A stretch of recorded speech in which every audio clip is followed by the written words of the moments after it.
Our habits of judgment have been so formed, Binkley writes, that we expect to see certain kinds of thought going around in working clothes. Others we expect to see parading in formal dress. So typescripts are instrumental in vernacular, adapted to the kinds of thought that routinely circulate among employees or among constituents of a shared bureaucracy, internal to business, government, and education. This made them attractive in some contexts and unattractive in other contexts. And I think Bingley sort of saw that contrast with incredibly astute irony. That problematic that for some things you'd want typescripts and for other things you wouldn't want typescripts. Since he noticed that at the same time the scholar was trying to find an economical means of making small runs look like printing rather than typescript, businessmen were trying to find ways of making large runs look like typescript and not like printing. And this is particularly the case because the people who put out direct mail and circular letters, and then even advertising copy, noticed the potential of TypeScript to give that kind of internal, informal feeling that apparently sells widgets so well. Everybody wants to be an insider. And by contrast, scholars don't want to put their books out as TypeScripts any more than scholars today want to just load their publications on the internet. Can I tell me for a napkin? I'm getting over a cold and I'm going to drip in an unfortunate way. Thanks.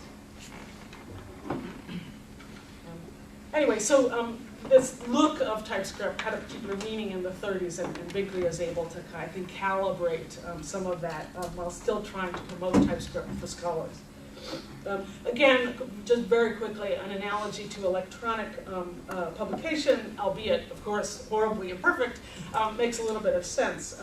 As Johanna Drucker, Matt Kirschenbaum, Rita herself, and Kate Hales have explained, electronic texts need to be seen more as processes than as anything solid state, or as anything, another great imprecision, merely virtual. This is true in a number of different respects. At the simplest, electronic texts are the result of many different layers of instructions rendered in code. As processes, of course, they remain dynamic. So, change the metadata, change the display specifications, and you change the text or the way the text looks. By contrast, typing fixes letters on the page.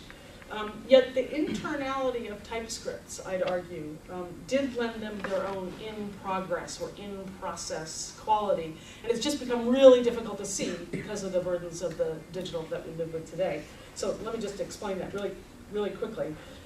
The in-progress quality of TypeScripts arose by dint of their connection with manuscript.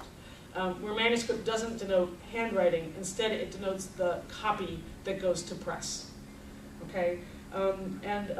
Not only did many writers in the 1930s compose things by typing them or by dictating them to typists, but by 1930 TypeScript was the only form of copy accepted for print publication. Right? So whether in a sphere of scholarship, literature, journalism, or other spheres, a writer's final manuscript was certain to be TypeScript, even if corrections were later added by hand and annotations, and the TypeScript could be cut and pasted. It was still a kind of dynamic form, but it was part of the process. Right? Unlike the final printed version, the manuscript could still be amended or edited with ease. In effect, it ends up being a very cleanly rendered set of instructions for the editor, typesetter, and proofreader. Okay, this is wrong, but it's a very, very, very simple natural language code. Once you see it, it's sort of dropped internal to the process of publication.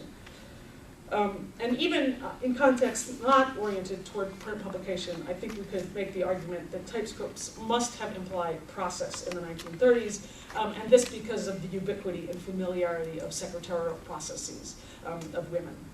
Two last kind of funny pages from the manual. The strangely in-progress quality of TypeScripts, I think, helps explain how Robert Binkley could have come so remarkably close to foreseeing forms of online communication and publication that lay 60 years in the future. Perhaps the time may come, he muses, when the internal documents of scholarship will circulate like the internal documents of a great business enterprise. Such possibilities lie in the realm of dream and prophecy.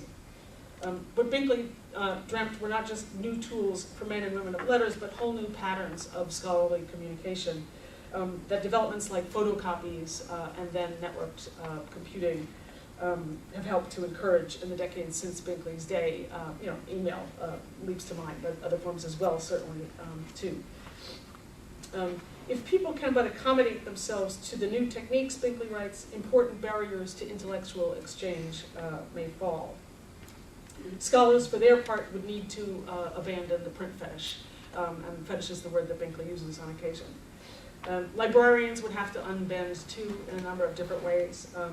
They'd have to be able to catalog Typescript books intelligibly, and one wonders, about cataloging electronic books of various sorts.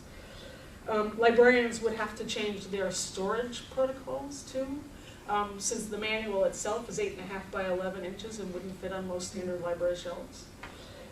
But more importantly, probably, librarians would have to broaden their roles, since new imaging technologies, microphotography in this case, meant that collecting research materials might soon be tantamount to publishing them. And this is kind of what we're seeing with regard to library roles today. Publishers, for their part, would have to allow scholars the right to copy. It turns out that Binkley is one of the two gentlemen of the famous Gentleman's Agreement, which sketches out the principle of scholarly fair use that has been under considerable pressure and revision lately. It was printers, it turns out, that would be the really, really big losers. It's no surprise that amid the many positive reviews that the manual received in the printer's trade journal, the Inland Printer, it was roundly condemned. We cannot help but feel that those interested in the conservation of eyesight, the reviewer carps, would find ample cause for registering a rather strong protest against the manner in which this particular study, highly valuable though it is, has been presented in book form. I'm just going to zoom back to the narrative and then snap off abruptly here. I'll just give you a sense of what happens next, and I haven't gone, I said this is sort of 2/3 done, I haven't gone all the way, but I'll point you over the edge. Binkley had this amazing vision of scholarship and the kind of moment he was living in.